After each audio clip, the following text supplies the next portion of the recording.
and welcome to episode 8 of the Zesty Dietitian Podcast. I'm your host, Mackenzie Caldwell, registered dietitian and owner of Feed Your Zest Nutrition and Wellness. I am so excited to jump into episode 8, in which we are going to be interviewing one of my amazing friends and colleagues, Katie Salmon, who is also a perinatal dietitian like myself and the other associate dietitians on the team here at Feed Your Zest.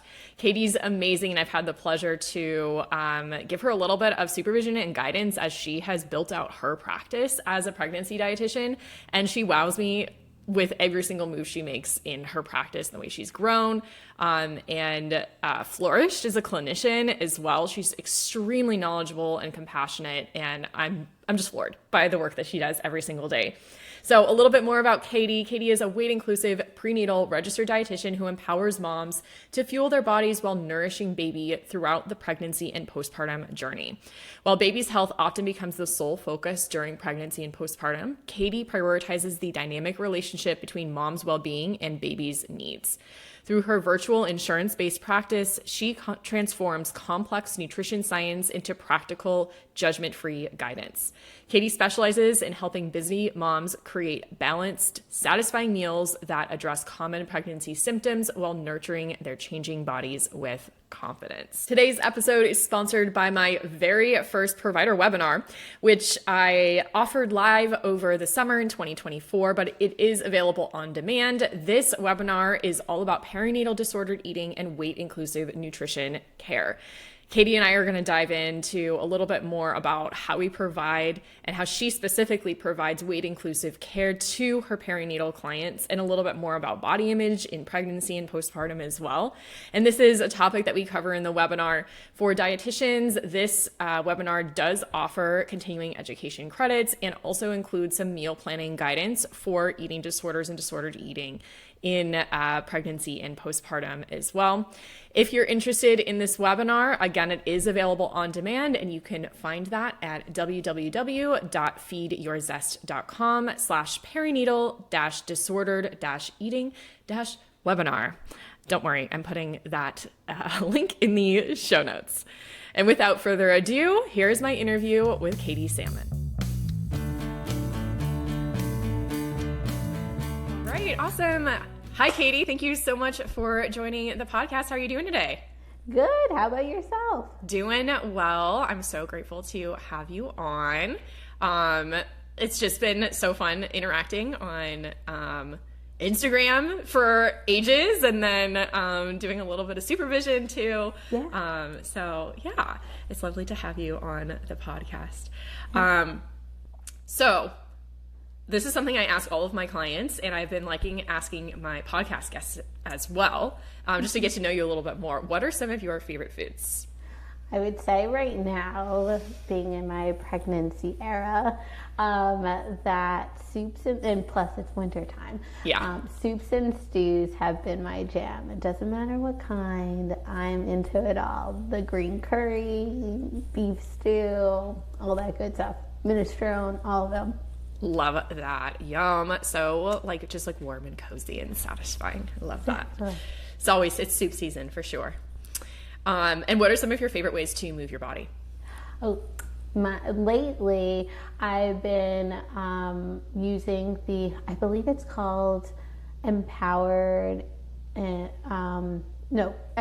and Empowered pregnancy app, and I've been loving them because they just break down the workouts into very easy, user-friendly way, and they're only 25 minutes, and you get a good sweat and you feel accomplished. So I've been really loving that. But outside of that, if time permitting, I love going on walks, hikes, and getting outside, because that's a great endorphins rush, and plus you get the natural sunlight, fresh air, and it just makes you feel good.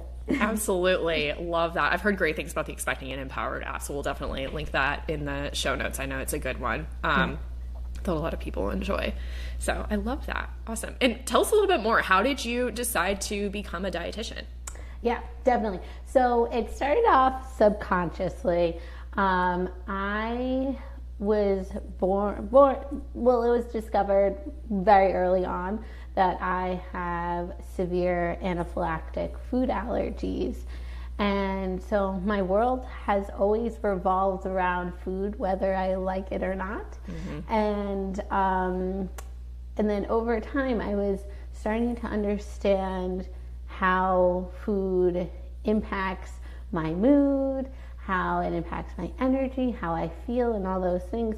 And I was like, can I make a career out of this? And I loved being in the kitchen too. And I discovered dietetics and went through undergrad doing a nutrition and dietetics program, and then went on to my internship and then did a master's also in like functional medicine nutrition, which was really fun and interesting as well. And so here we are today.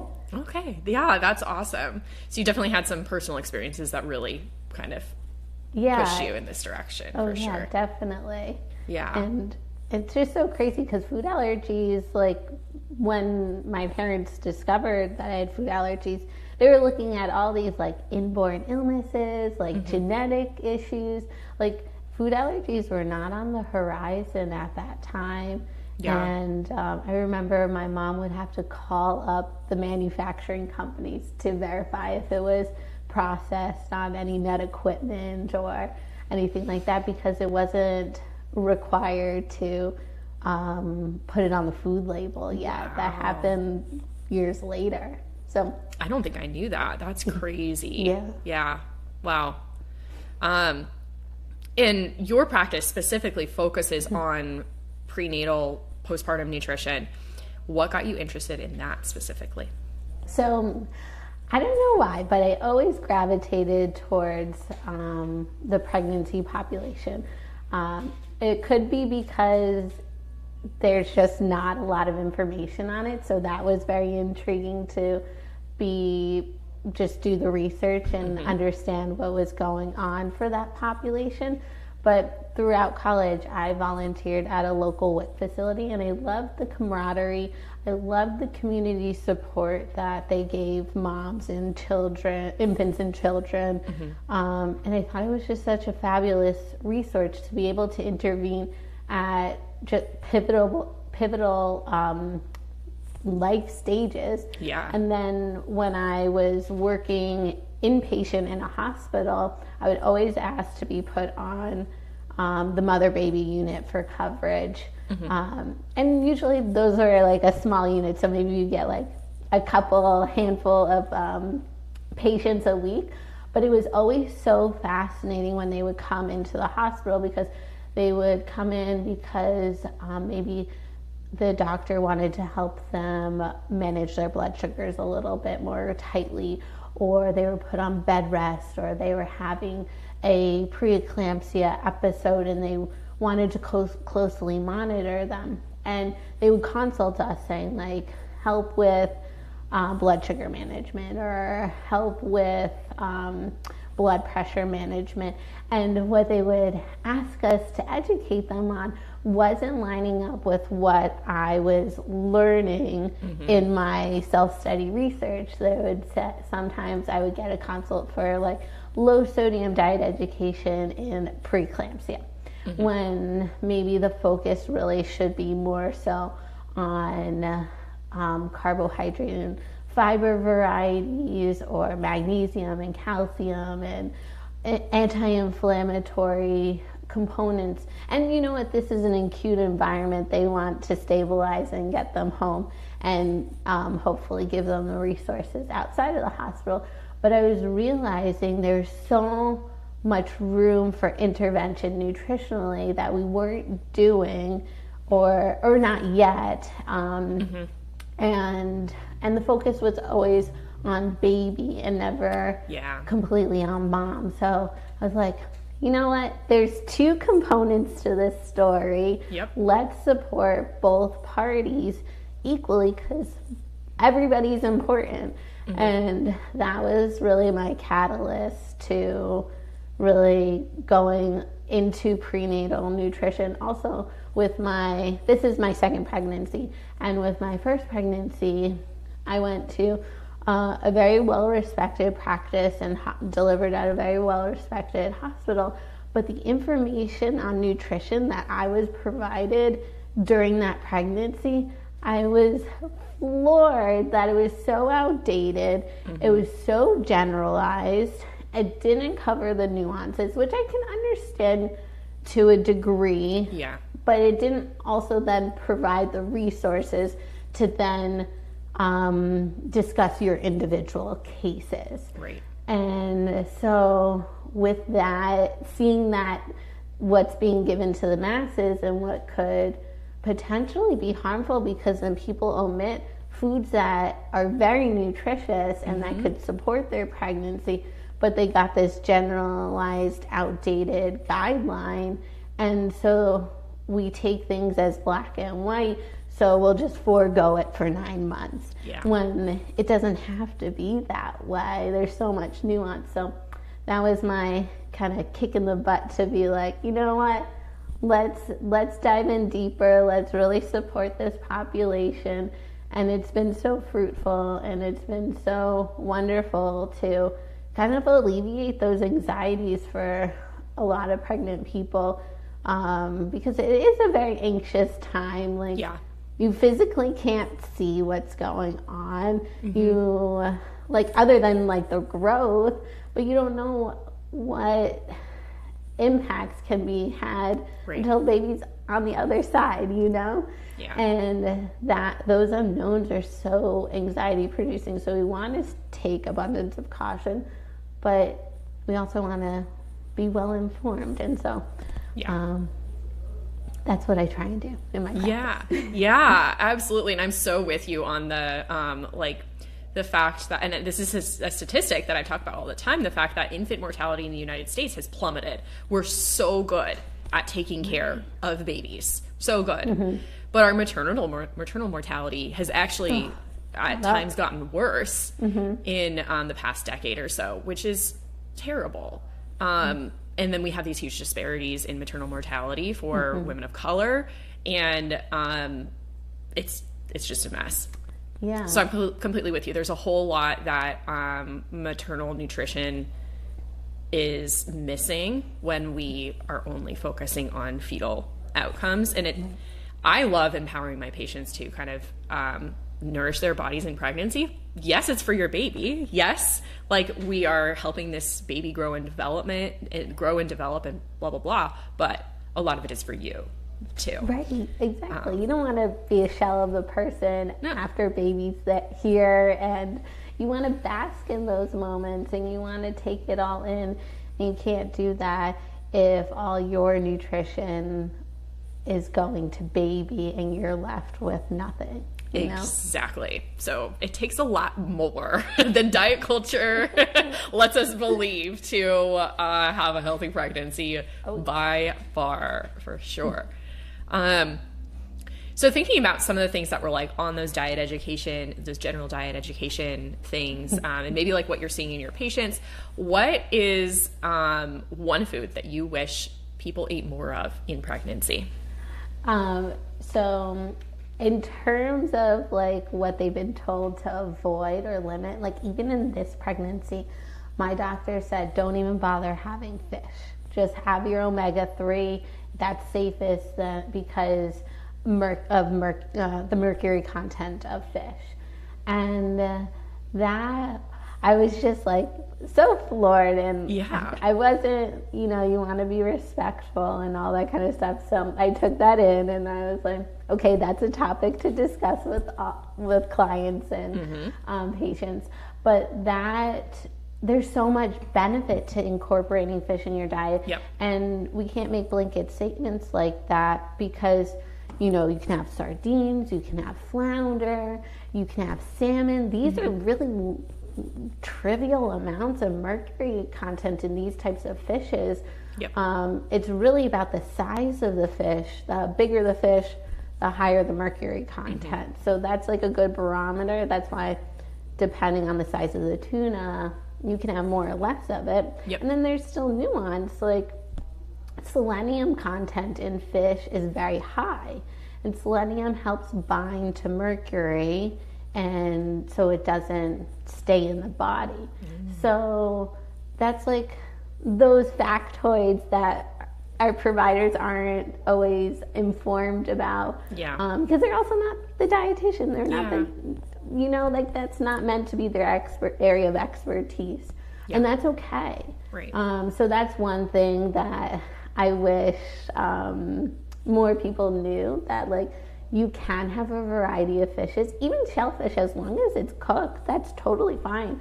And oysters are a great source of iron and B12. Yep. So maybe you're not having a raw bar summer afternoon, but you can definitely have them like cooked mussels in a tomato broth or a white broth with pasta, and that's delicious, And then you pair it with a vitamin C source, the tomato, and boom, right there, you got like a very hearty, iron-rich meal filled with protein and lots of other micronutrients, and you still get to live your life.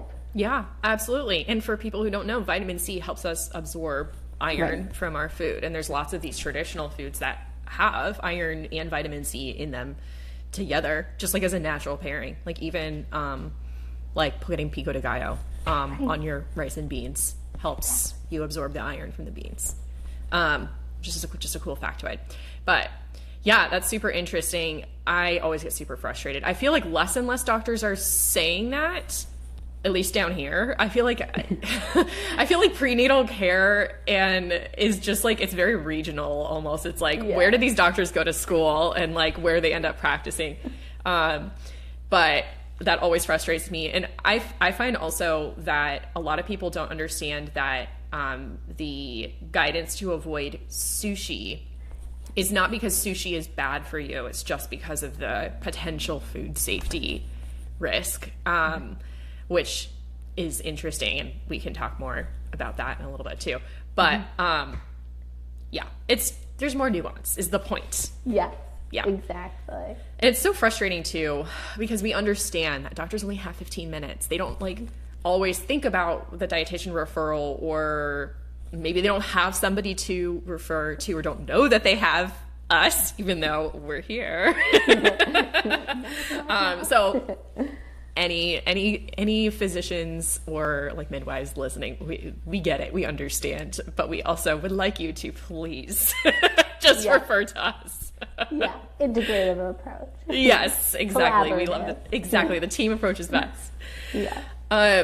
And along those kind of same lines, what is a pregnancy nutrition myth that you wish would stop circling the internet? So to the point of there are more foods that you can really have during pregnancy than we think. It's really about the processing, manufacturing, and handling of the foods that can make it more so safe or unsafe to eat. So let's take the fish example, raw salmon sushi, for example.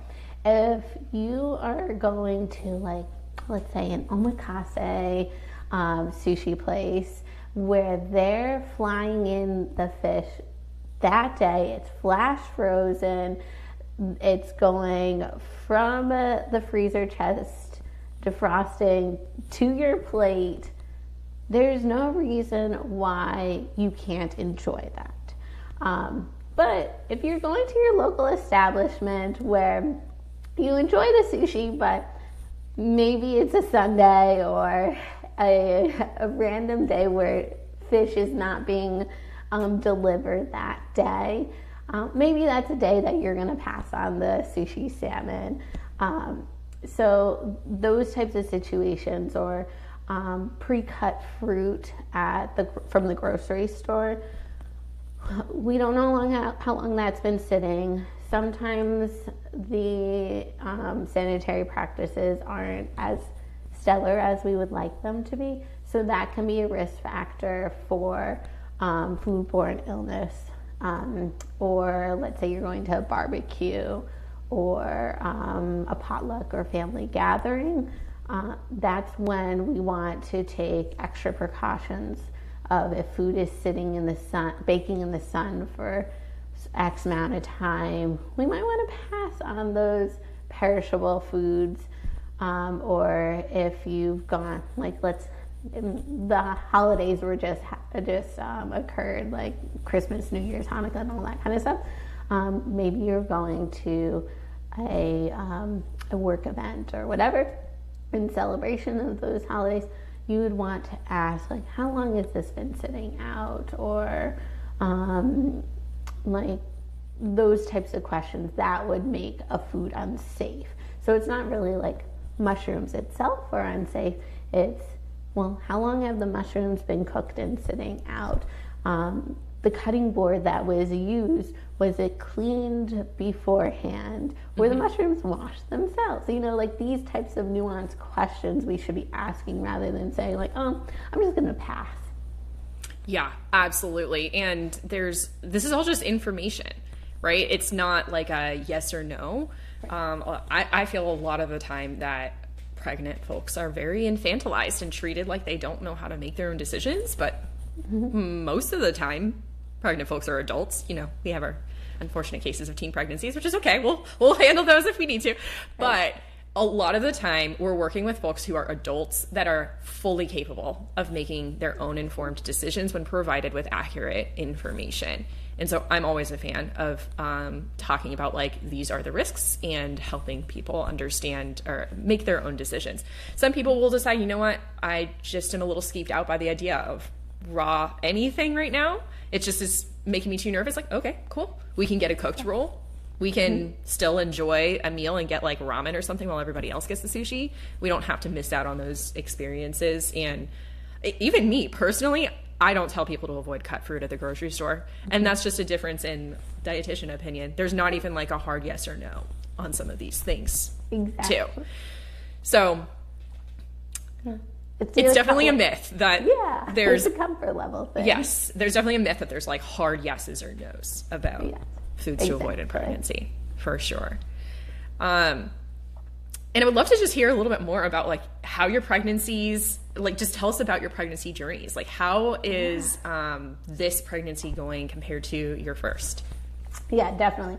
So this pregnancy has been so different, and I will say both pregnancies have been boys, so that's also a fun thing to myth bust on, is that while I could be having 2 boys, each pregnancy feels so different.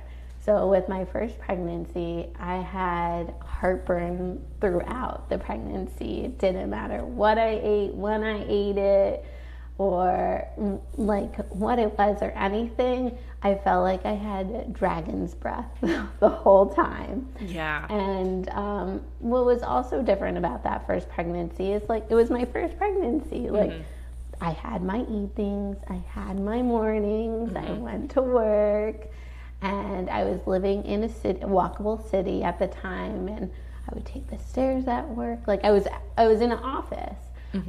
So my level of activity was much higher. We were eating organ meat regularly, more so than we do now. And like for that pregnancy, I didn't need to supplement any iron with my prenatal. With the organ meat and having sardines, that was sufficient for me, which was really awesome to see that food can be that impactful. But with this pregnancy, you know, my day revolves around pick up and drop off with my toddler. And meals look a little bit more rushed and less thoughtful. And now I work from home. So I'm in front of a screen all day, sitting on my bottom, and I have to be very intentional and mindful to move my body so that I can get that endorphin rush or feeling strong and energized throughout the day. So that's very intentional. And this pregnancy, I am taking an iron supplement because my levels are lower. We're not having as much organ meat, despite trying to, and that's okay, that happens. And yeah, we live in the suburbs now, and we drive more than walk. And yeah, I used to just walk to the grocery store and just lug my bags home. You know, that was a workout in itself. Yeah.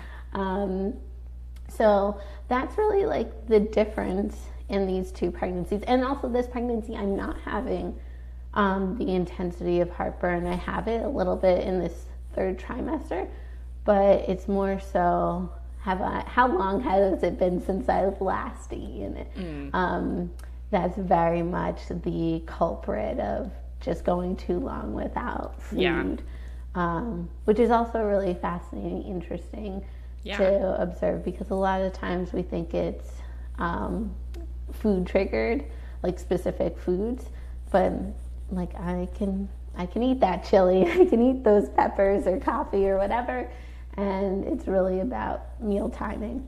Yeah, sometimes our stomachs are just like gonna produce that acid, and if we don't feed the monster, they're gonna let us know. Oh yes. Yeah, and that's interesting. And I think a lot of, I'm guessing too, that just like, even though your iron levels were probably pretty okay in that first pregnancy, they probably still got depleted regardless. And then going into a second pregnancy, it's just going to be harder for your body to maintain. And then there's like the kind of self-care factor as well. Right. So yeah.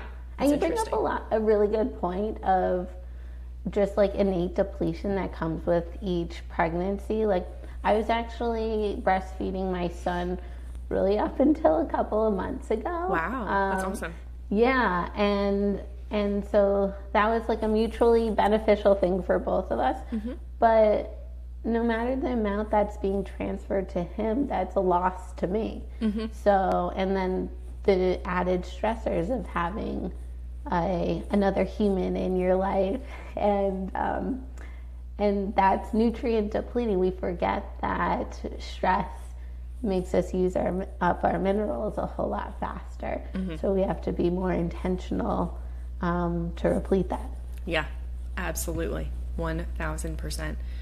And how has your perspective shifted around your body and body image this time around? Oh yes, I have a funny story. Even it happened this morning.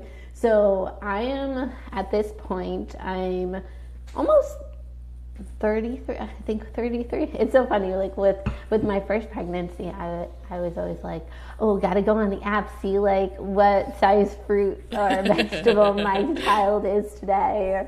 And this time around, I'm like, how many weeks am I? But I think I'm about like 33 weeks. And even this morning, I was laying in bed with my son and we were chatting. He was like, I want to see your belly, mommy.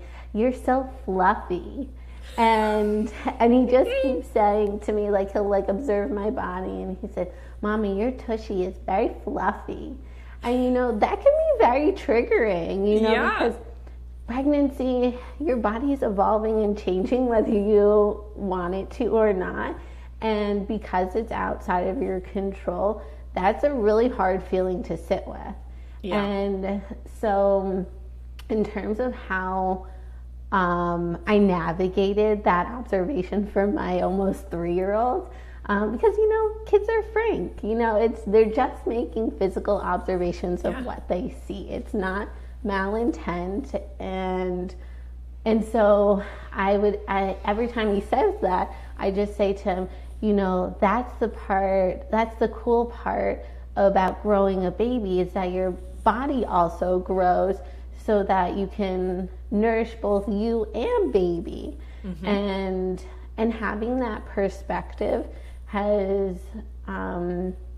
really been helpful, because, you know, we're also all human. We have moments where we're like, I feel very uncomfortable today. Yeah. Or like intrusive thoughts come up for anybody, whether you're a dietitian or weight inclusive or like any of those titles. Yeah. So when those thoughts come up, I welcome them. I say, hello, how are you? And then I say, thank you for your presence, and I move on.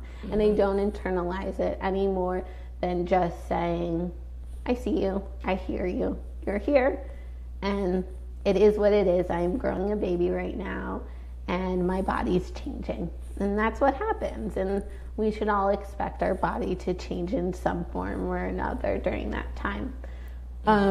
Another thing that I've had like a few mantras that have helped me this pregnancy as well, between the first and this, my first pregnancy and now second pregnancy, is saying things like, because I was carrying a lot smaller in my first pregnancy, so saying things to myself like, the first pregnancy I was learning how to be pregnant, and my second in this pregnancy, my body already knows what it's doing, so it's going to do it faster, and that's okay.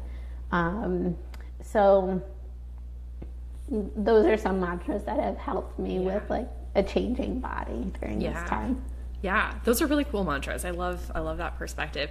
And it sounds like by kind of just having those conversations with your son, because maybe you want him to grow up with a neutral perspective around bodies and good body image for himself, but just also for any female he might come into contact with in the future. By teaching him, it's kind of forcing you to like own your values and say what you're hoping to believe out loud, which just can then kind of help you internalize that too. 100%. Cool. Yeah. We never use the word healthy in our house. Oh, that's like, cool. Because it's such an ambiguous term. Yeah.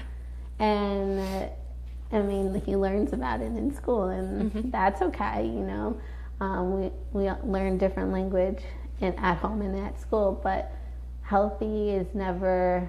It's how does this food make me feel? Like, was my tummy full? Do I feel energized after this? Is it crunchy or juicy? Rather than like, oh, you have to eat this because it's so healthy. Yeah. It's going to make you strong and healthy. Let's talk about the details of that. Right. Yeah. Because kids, honestly, like they don't have the like developmental capacity to understand what that is anyways. But again, it almost by like focusing on those more neutral terms and coming back to your body, it's helping the whole family just kind of reframe their perspective around food. So I love that. That's super cool. And how has being a dietitian affected how you nourish your body in pregnancy? That is such a double-edged sword, I will say. Because the more you know, the more you want to act on. But there's only so many hours in the day, and many people are on baby 2, 3, whatever X amount of growing their families, and with each addition, you just lack the time. Yep. So how I've been trying to nourish my body is I take the approach of whatever amount I can do, that is the perfect amount for me. And if I can do more that day or week, I do more. But if things happen, life happens, I do less. But what I always try and say to myself, instead of having an all or nothing mentality, is I say, can I walk for 10 minutes today? Do I have 10 minutes? Because usually we do have at least 10 minutes to do something, whether it's just like not scrolling on the phone for that amount of time, or just optimizing just 10 minutes somewhere. So with the knowledge that I have, I try and stay flexible and just tell myself I'm doing the best that I can with the time that I have and the information that I have. Yeah, absolutely. And that's like so many of us dietitians are very type A perfectionists. It's just like what the personality that gets attracted to this career, this profession. But what that means is that a lot of us totally understand when our clients are also perfectionists. Oh, yeah. And these are that kind of like getting out of the all or nothing mentality is something I work on with my patients all the time. And it can go both ways. Sometimes it's like the 100% doing it all the time. That's just like you're burnt out. You're not listening to your inner voice that knows what your values are. You're not like really living your connected, values aligned life. Or it can be so overwhelming to think about doing it all that you then just do nothing. Exactly. And that's not great either. So when we can find that kind of compassionate, flexible approach in that we're just accepting that we can't do everything all the time, it creates a lot of space for us to do the little tiny things that can be impactful for both our mental and physical well-being overall. Well said. I couldn't agree more. Yeah. And vice versa, how has experiencing multiple pregnancies shifted the way that you practice with your patients? Yeah. Just like the flexibility I give to myself, I preach that to clients as well. Because whether we're working on a gestational diabetes diagnosis and managing your blood sugars, or managing nausea and feeling guilty that toast and crackers and cereal are the only appealing foods, giving that grace to know that this is just a blip in time. And obviously we're still going to optimize as best we can, but know that we're working on progress, not perfection. Yeah. And we're not looking for perfect blood sugars 100% of the time. And we're not looking for you to not have that bowl of cereal if that's really the only thing you can stomach right now. Yeah. We're looking for flexibility, and when we can have that flexible approach, it gives so much solace and so much peace with each pregnancy and confidence to know that you know how to listen to your body and you know what it's asking for. So that's how I approach supporting clients during each pregnancy. Yeah, I love that. That's great. And so let's circle back to the fact that you've got all these food allergies that can make pregnancy nutrition kind of complicated. And it's always something that if I hear somebody's got multiple food allergies or food restrictions for religious or ethical purposes too, that it might be beneficial to see a dietitian, because pregnancy nutrition is a thing, and it's something that is important that we can kind of work through. So how are you, what are you doing? What are you putting in place to maintain a healthy pregnancy for yourself with these multiple food allergies? Yeah, definitely. So specifically, there are caveats within each category that I can have, but specifically I'm allergic to dairy, nuts, peanuts, fish and shellfish, and beans and legumes. So overall, that does sound like a lot of food groups that I'm omitting from, and these are IgE allergies, where there is an immune response.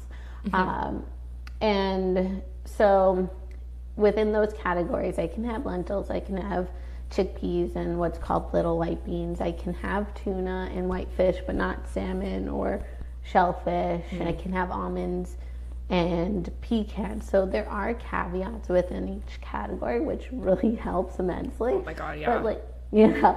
But dairy is a huge one for me, and that is so nutrient dense, between being a great source of potassium, iodine, vitamin D, calcium, vitamin A, and to be missing out on such a concentrated source of nutrients, I have to be very intentional to get those micronutrients elsewhere, whether for the iodine it's seaweed snacks or having eggs daily, or for the vitamin A, because dairy is such a rich source of vitamin A, making sure that I'm having eggs, the organ meats mixed into something, and getting it elsewhere.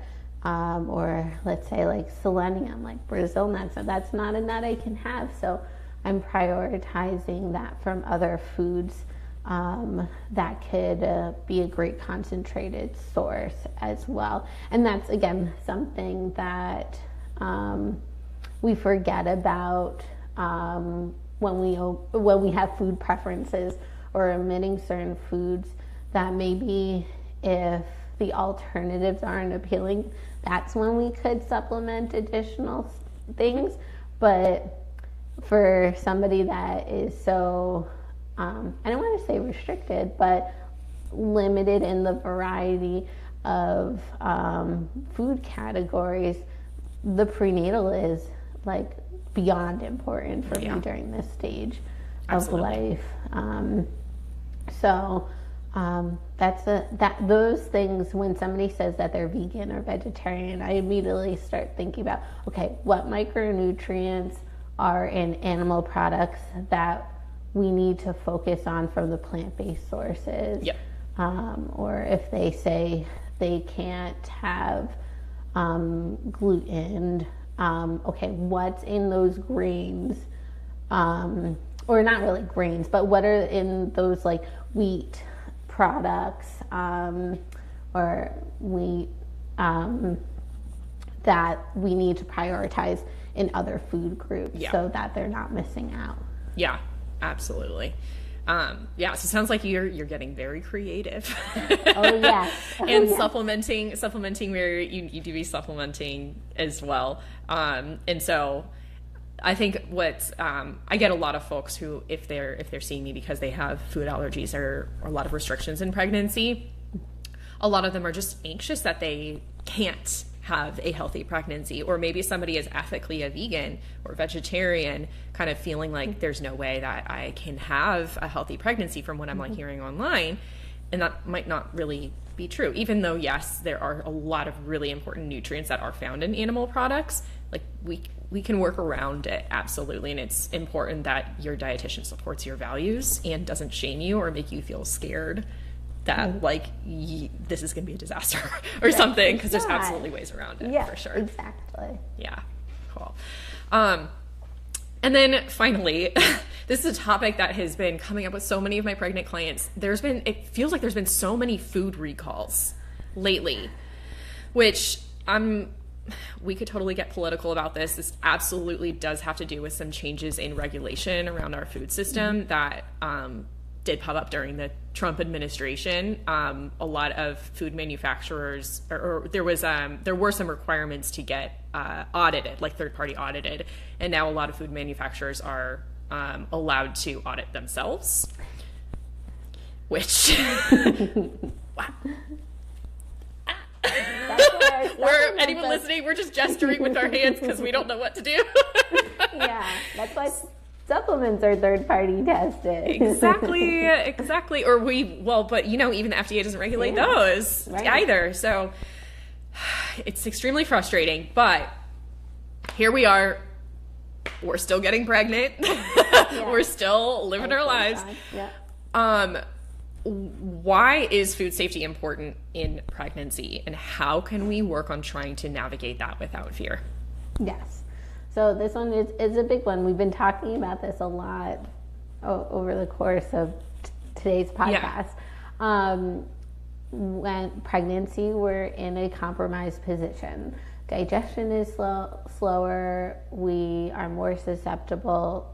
So then transit time is slower. So these bacteria, parasites, viruses can really fester and harbor and grow and multiply, and that can really compromise a pregnancy. So it's not to be taken lightly.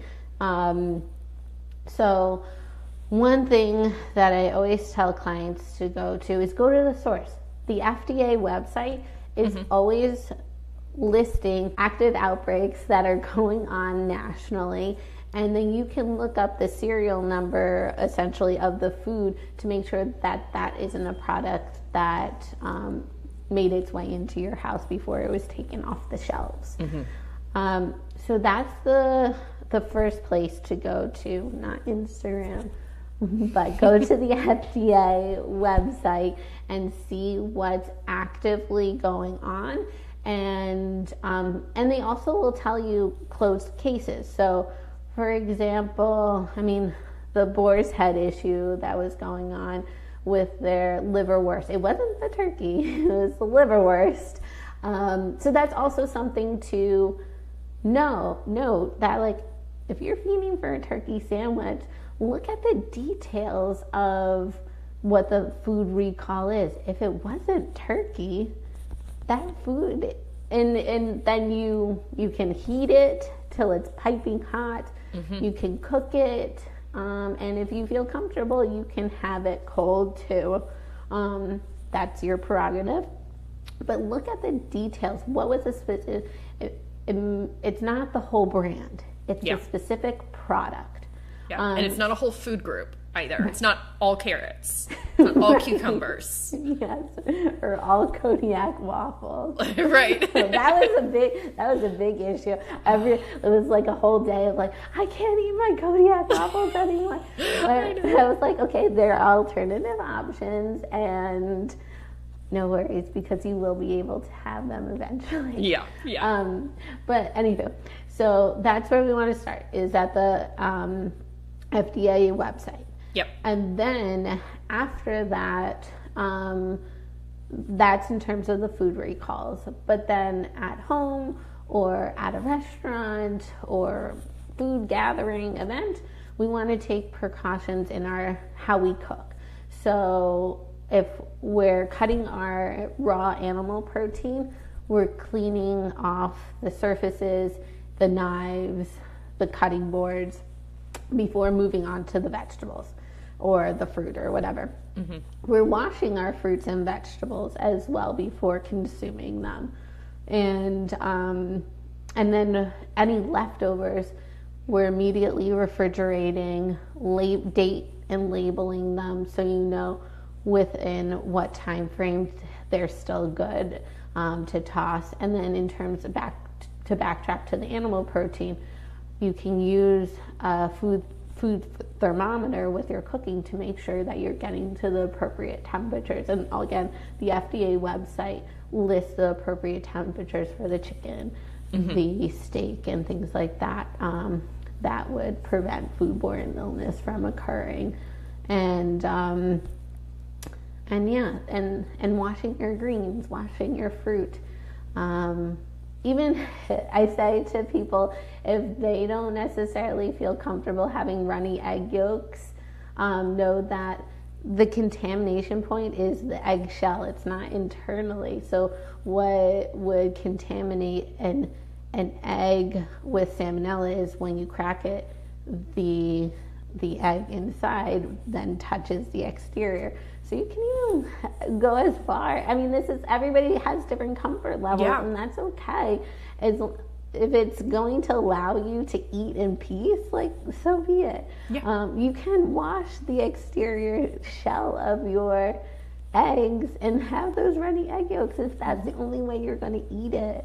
So just taking those hygiene principles and precautions to be able to eat food safely. Yep, absolutely. And something I always bring up with my patients is that, like, this is not something we can control 100%, and that is a risk that we kind of just have to accept.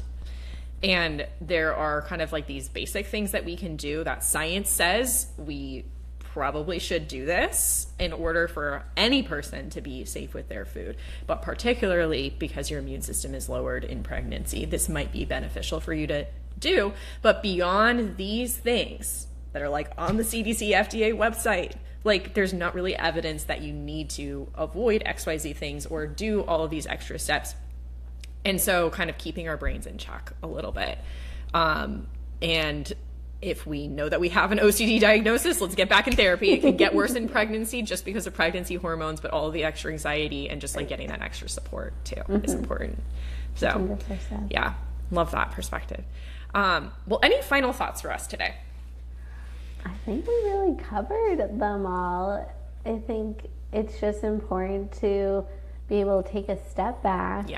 Once you find out you're pregnant and know that everything is going to be okay. Like, if you had a drink like a week or two or the day before you took a test, like, everything will be okay. You inform your providers, and like, take it one step at a time. Like, your dietitian is the first person you can meet with immediately once you get that positive, or even beforehand, really.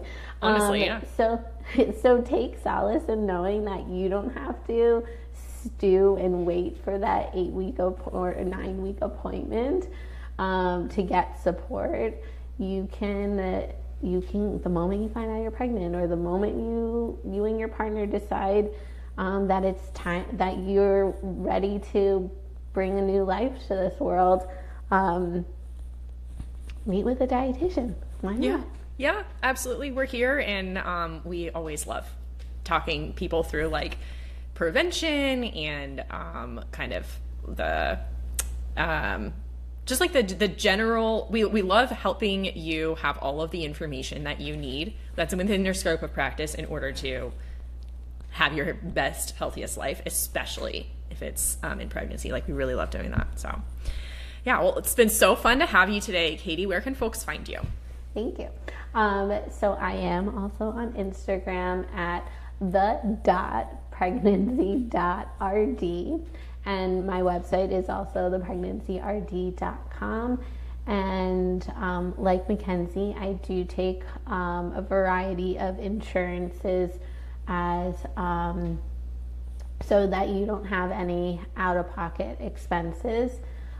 That's to our point of like having access to care. When we were talking in the beginning, I find that yes, we have the WIC government subsidized programs that are so wonderful, and then we have a population that maybe they can't afford paying out of pocket for a service, but what do we have for that middle group that may need some like insurance to cover the cost, because pregnancy is expensive. Like, you have your copays, you have your deductibles, you have your therapists, your other supporting medical providers.